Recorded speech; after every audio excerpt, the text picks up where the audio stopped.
А цяпер да тэмы, што выклікае трасяніну ва ўсіх выпускнікоў і студэнтаў старэйшых курсаў. Як думаеш, што гэта за тэма?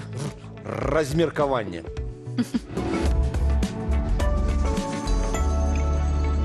Абавязковае размеркаванне пасля ВНУ захавалі ў Беларусі яшчэ з савецкага часу. І сёння наша краіна адзіная ў Еўропе, дзе гэтая практыка існуе. Такім чынам улады спрабуюць развязаць кадравую праблему, замацаваўшы спецыялістаў на першых працоўных месцах. Сёння выпускнік-бюджэтнік мае адпрацаваць 2 гады, а тыя, хто адвучыўся праз мэтавае накіраванне, не менш за 5 гадоў. Аднак самі маладыя спецыялісты неахвотна пагаджаюцца на прапанаваныя дзяржавою вакансіі. Найперш праз нізкія заробкі і кепскія жыллёвыя умовы. Гэтак нядаўна ў садсетках разышлася гісторыя бабруйчанкі, якая атрымала вышэйшую эканамічную адукацыю, а зараз працуе па размеркаванні прадавачкай. Пра тое, як ёй даводзіцца выслухоўваць прэтэнзіі кліентаў, сумяшчаць абавязкі некалькіх чалавек і лічыць дні да канца адпрацоўкі, жанчына расказвае ў TikTok. Відэа з эмацыйнай гісторыяй беларусачкі набрала сотні тысяч праглядаў і кучу каментароў. Карыстальнікі аказаліся надзвычай аднадушныя. Амаль усе спачуваюць жанчыне і дзеляцца падобнымі негатыўнымі перажываннямі. Нядаўна Белпол распаўсюдзіў унутраны ўрадавы дакумент, згодна якім улады спрабуюць кантраляваць выезд моладзі з Беларусі на вучобу за мяжу. Сярод прапановаў у дакуменце змены ў размеркаванні сужэнцаў. Цяпер іх могуць скіраваць на працу ў розныя гарады. Да таго ж запланавалі ўвесці павышаныя тарыфы на аплату штрафаў для тых, хто ўвогуле не прыехаў адбываць размеркаванне. Усё гэта сведчыць пра тое, што размеркаванне з інструмента падтрымкі выпускнікоў паступова ператвараецца ў сродак прымусу.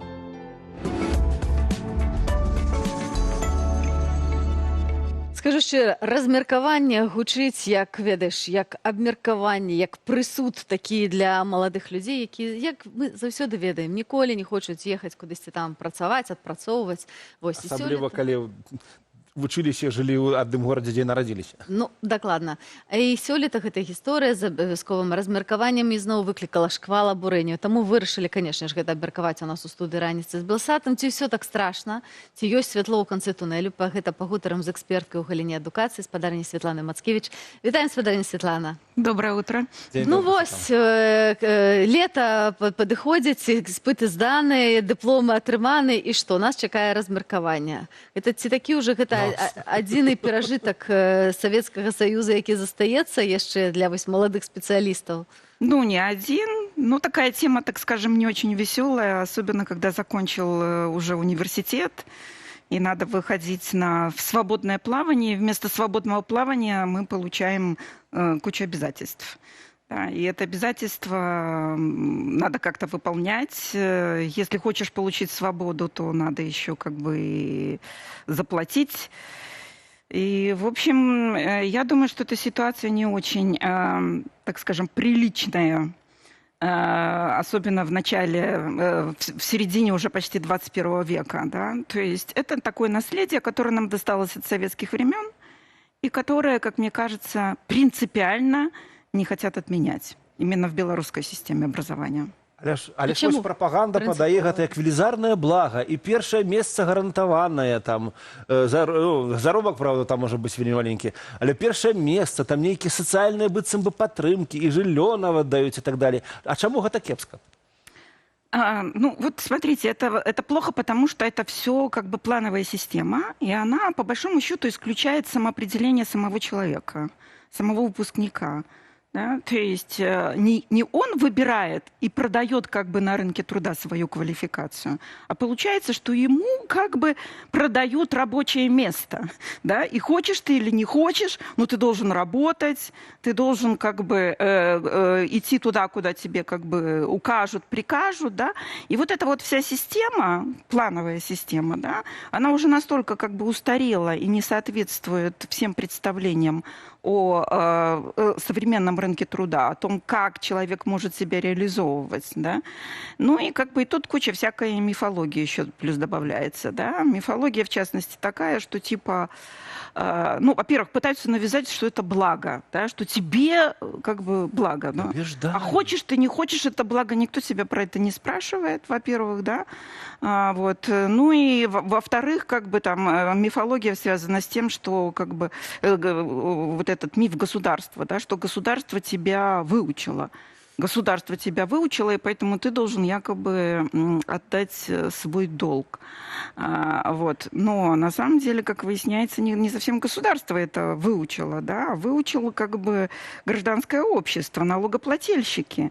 Потом лікуть твої батьки, які Да, платили на тебе налогоплательщики, податки. по большому счету, оплатили за тебя уже твою учебу.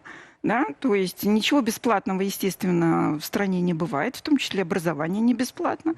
И как бы и фактически уже проплатили эту услугу за тебя, а ты должен еще почему-то как бы отказываясь от этого еще тоже доплатить. У інших країнах таких благаў ад дзяржавы няма, і неяк таксама все добра працуе. Ну, на жаль, на дадзены момант маем то, што маем бедных гэтых выпускнікоў вузаў, якія вымушаны ехаць. Ці ёсць нейкая магчымасць не ехаць тым, хто рэальна хоча не ехаць. Не падабаецца месца, не добрыя умовы ці яшчэ штосьці. Вось мы можам штосьці параіць тым людзям, ці ёсць яшчэ нейкія магчымасці вылавераваць у гэтай ситуации.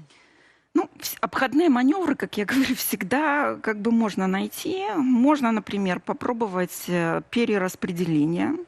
Но это там тоже все оговорено уже достаточно точно, как в инструкции, да, то есть закон, кодекс об образовании.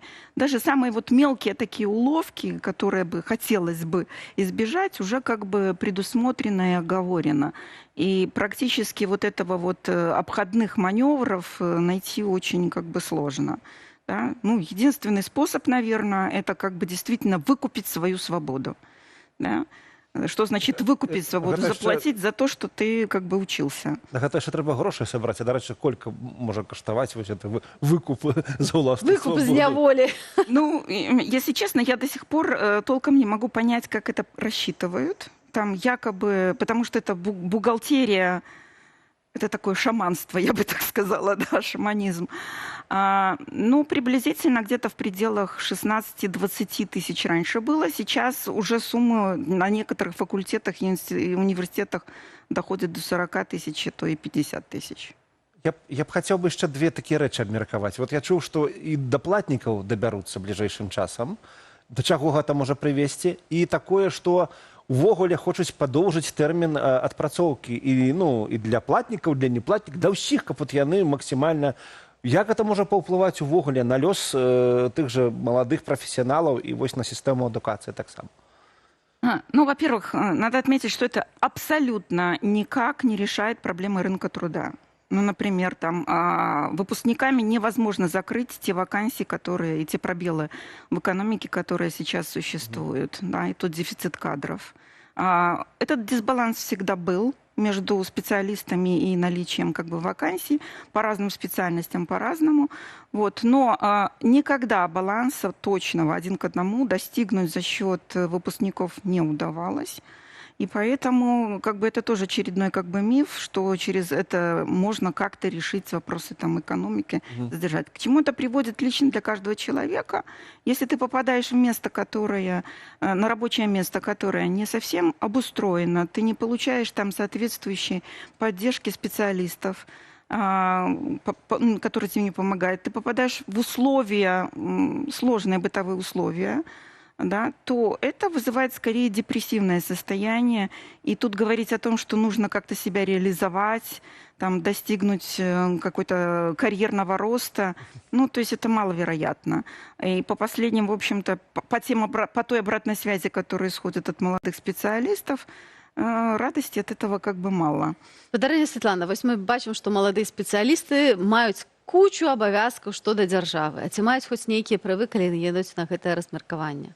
Ну, льготы, даже льготы некоторые установлены для отдельных категорий студентов, выпускников. И это такая своеобразный, я бы так сказала, клановый подход. Да? Клановый подход в чем состоит? Что, например, если вы принадлежите к семье дипломатов или к семье военнослужащих, или там готовы, являетесь выпускником, принадлежите к особым как бы связям и так далее, то есть это закреплено, что в принципе вы имеете особого рода право на выбор, куда вас могут распределить. Да? То есть вы можете предложить то место распределения, которое есть. Но, в принципе, обходной маневр, один из таких маневров обходных, да, это когда студент сам предлагает, просит своего работодателя, многие студенты работают в процессе обучения, официального работодателя, чтобы этот официальный работодатель как бы свое место как бы провел через систему распределения. Одни вузы с этим соглашаются и распределяют одни комиссии, другие могут не согласиться. И сейчас мы наблюдаем, что больше и больше, в общем, идут отказы на такие официальные рабочие места. И, в общем-то, пытаются студентами и выпускниками заткнуть дыры. Напрямую так даже и говорят. Адным словом, мало таго, што гэта не свабода, гэта і такі спосаб нейкага як бы рабства. Чалавек ад самага старту разумее, што ён не вольны выбраць свой лёс. Гэта не вырашае праблемы ні Мінадукацыі, ні сістэмы адукацыі, ні сістэмы рынку там, труда, рынка занятасці, так? Але вось не вырашае ніякіх праблем. А давайте вот уявім сітуацыю, што мы зараз з вами можам раз і зрабіць усё, каб было ідэальна. Што трэба зрабіць? Каб вось эта система працавала по-іншаму зусім. Ну, то есть, если перейти от плановой системы к так называемой рыночной системе на рынок труда, да, то по большому счету это означает, что трудоустраиваться каждый выпускник должен самостоятельно, но вузы и другие как бы акторы или субъекты, которые участвуют на рынке труда, они в этом плане скорее консультируют, помогают. То есть работодатель ищет выпускника-специалиста, да, то есть на рынке труда все с точностью да наоборот. Да, то есть товаром является твоя квалификация, да, а работодатель является покупателем этой квалификации, а не продается не рабочее место, а твоя квалификация, другая совершенно схема работы. И тогда вуз заинтересован, например, в том, чтобы был соответствующий имидж своих выпускников, чтобы можно было в этот вуз больше шло студентов, да, и тогда вуз оказывает как бы услугу, да, то есть переходит от обязательств к оказанию консалтинговой услуги, помогает студенту ориентироваться предварительно, уже начиная там со 2-3 курса, вот в системе рабочих мест, да, чтобы студент понимал, где он может продать свою квалификацию и как-то стыковал это со своей как бы личной образовательной траекторией, своим планированием карьеры, да, то есть в цивилизованных как бы системах, рыночных системах существует целая система услуг и консалтинга, помогающих студенту трудоустраиваться заранее, заблаговременно и планируя свою карьеру и свой рост. Это гораздо, так скажем, человечнее, я бы так сказала, да, с одной стороны. А с другой стороны, это не исключает самого важного компонента выбора самим студентом и самим человеком и специалистом, куда, собственно, ему, где он может себя реализовать более быстро и более комфортно. Ну, мы ж разумеем, што Міністэрства адукацыі таксама разумее, што гэта не выйсце з сітуацыі. Вось чаму так упёрта вы сказалі, што гэта спецыяльна робіцца? Чаму яны трымаюцца вось гэтага якара, гэтага размеркавання, якое фактычна не дае такога плёну, нават які яны бы пажадалі? Чаму нельга проста змяніць гэтую сістэму, каб, ну, в принципе, всем было бы лепей, не? Ну, тогда не нужно Министерство образования вообще. Да, он как субъект исчезает в этой ситуации. Я не думаю, што прям уже нам не патрэбнае Міністэрства адукацыі, таму што ёсць яшчэ шэраг іншых пытанняў, якія яны вырашаюць. Потому что изменяется схема управления. Понимаете, не кто-то вам указывает, куда ты что должен идти, да? Кто-то за тебя как бы принимает решение. Ведь эта система, чем она как бы плоха, да, авторитарная? Потому что она постоянно внедряет в умы молодых людей, да, что за тебя кто-то решает. Не ты сам решаешь. Вести, мы тебе размеркуем, да. Кепское это место, такое да? Продление своеобразного такого инфантилизма, да, взрослый инфантилизм. Есть такое как бы явление, да, то есть за тебя сначала решала мама-папа, теперь за тебя решает там государство. Для некоторых это, наверное, даже такая опция устраивала бы, да, вот, но не для вот как бы прогрессивных, свободных людей. Рынок в этом плане дает как бы свободу. И рынок резко противоречит вот тем авторитарным как бы замахам. И мне кажется, что эта система сохраняется исключительно как бы, как вам сказать, по принципу, да, вот принцип.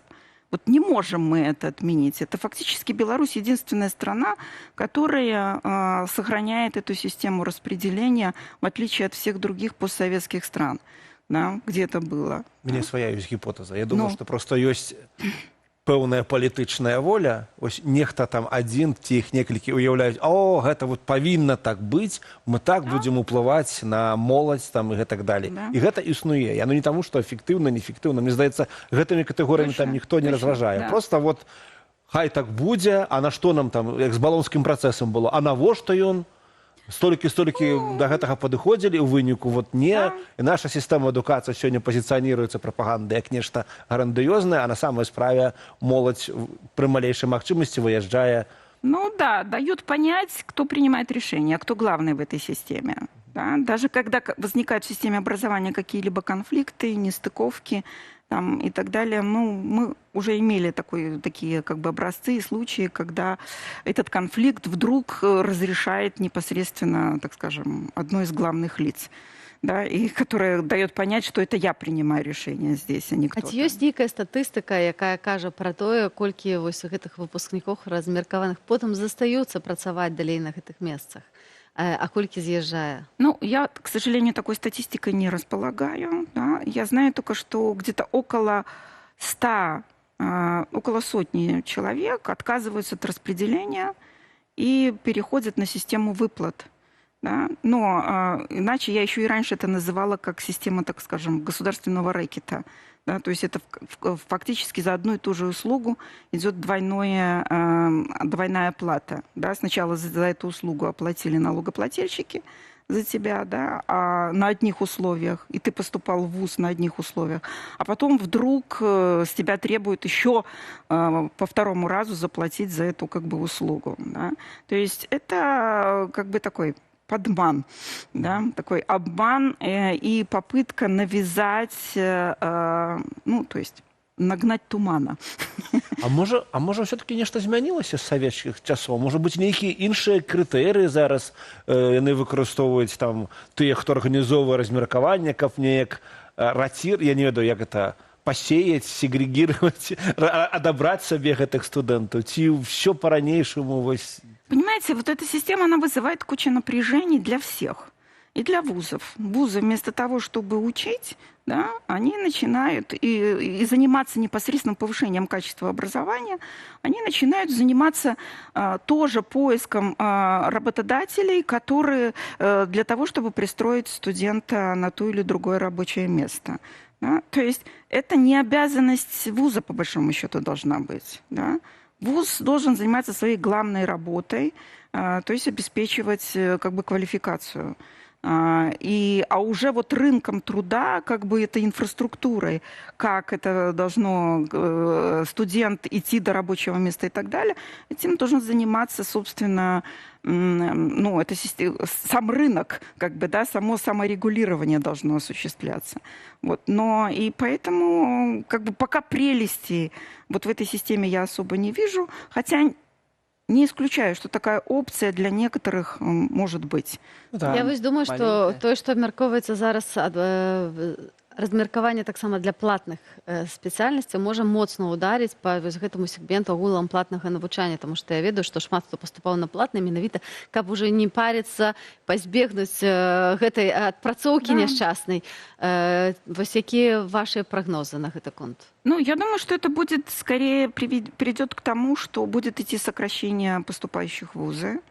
То есть набор будет сокращаться, потому что, по крайней мере, студенты, абитуриенты могут и сохраняют за собой вот это вот право выбирать, куда им идти, на какую форму платную и так далее, да, или неплатную, и на какую специальность. Будут выбирать зарубежные вузы, будут уезжать. И как-то там пропаганда не работает, не показывает, как здорово, какое у нас самое хорошее в мире образование. Реальность, она совершенно другая, и я думаю, что определенная чувствилка или, так скажем, чуйка, куда и как идти, и какие последствия могут быть на этом рынке у абитуриентов сохраняются, и у их родителей тоже.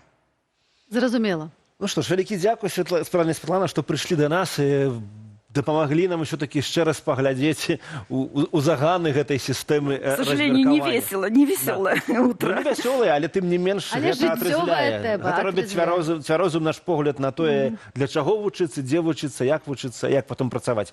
Экспертка ў галіне кіравання адукацыі Святлана Мацкевіч пра болей перспектывы размеркавання распавяла толькі што ў нашай праграме.